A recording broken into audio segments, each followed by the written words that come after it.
বন্ধুগণ চেষ্টা করলে সবই সম্ভব, অসম্ভবের কিছু নেই, এটাই বাস্তব কথা। তো আমি অনেকদিন ধরে ভাবতে আসলাম যে আমি কটা সিঙ্গারা বানাইম, কিন্তু কীভাবে যে বানাইম এটাই আর মাথার মধ্যে ঢুকতে আসে না। আমি মনে মনে ভাবতে আসি আমি যা কর্মার ডেকি আর এদিকে এইসব সিঙ্গারা টিঙ্গারা হইব। তো যাই হোক, পরে ফাইনালি আমি চলে গেলাম সিঙ্গারা বানাইতাম। ভাবলাম আজকে শুক্রবার ব্যাকে বাসা থাকবো। তো এই যে দেখতে আসেন এটির সুন্দর করে একটু সয়াবিন তেল দিচ্ছি এটির মধ্যে দিয়ে এটি ভালো করে মাইখা নিতাম আসি, আর যতক্ষণ না এটি দলা ধরবো ততক্ষণ মাখতে থাকবেন। তো যাই হোক, এরপর আস্তে আস্তে অল্প অল্প একটু একটু পানি দিয়ে সুন্দর করে এটা মাখাইয়া নেবেন। তো আপনাকে দেশে এটারে কিতা কয় তো জানি না, আমাকে দেশে এটারে আডার কাই।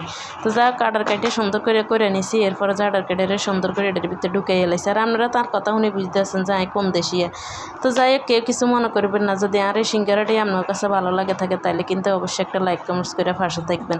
সিঙ্গারাটা কীরকম হয়েছে অবশ্যই কিন্তু জানাইবেন। তো যাই হোক, এনের মধ্যে দিয়ে দিলাম যে এই যে আলুর ভর্তা বানাইম সিঙ্গারের ভিতরে দেওয়ানোর লাগে। তো আপনার চাইলে এনে একটু বাদাম কুচি দিতে পারেন বা একটু মাংসর কুচি কুচি করে দিতে পারেন, যে কোনো মাংস, গরুর মাংস আর মুরগির মাংস। তো যাই হোক, মুই তো আর এত কিছু দিছি না, এত কিছু মুরগি হেলা আসলো না, আর বাদাম তো মুরগি ওরা আসলো না, এর লাগে মুই দিতে পারি না। আর মুর বঞ্জিও বাদাম পছন্দ করে না, এলা দিছি না। তো সুন্দর করে এই যে আলুর ভর্তাটা বানাই নিছি।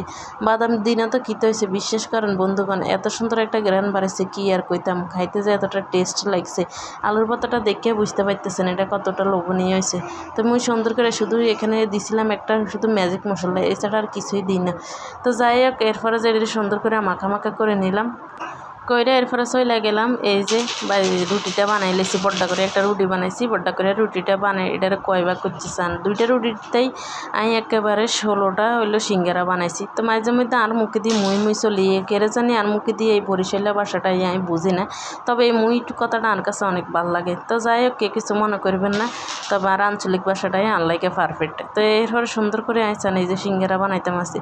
আমি এই আকরমাটিকে এত সুন্দর করে সিঙ্গারা বানাই আত্মকল্পনার বাইরে চান। কতগুণ জায়গা সিঙ্গারা বানাইছি। এই সিঙ্গারাগুন বানানোর পরে এরপরে বঞ্জিরে কষে সুন্দর করে আবার জেলা।